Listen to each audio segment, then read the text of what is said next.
I told him that. So we're going to get rid of that mandate, if you don't mind. Some people want gasoline-propelled cars. Some people want a hybrid. And some people like an electric car. They're great. I think they're great. I think what he's done is great. And I think he understands it. I guess he probably wouldn't have endorsed me. He knows where I am on this.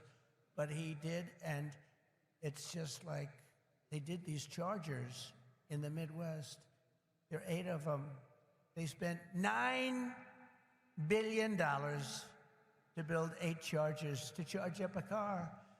And at that rate, it would cost approximately $12 trillion to put the chargers around. Somehow that's not working. The country would have to file for Chapter 11. We'll do a chapter, it's called Chapter 7 instead of a Chapter 11, but it's the equivalent. No, we have to use our brain. We are the party of common sense, okay?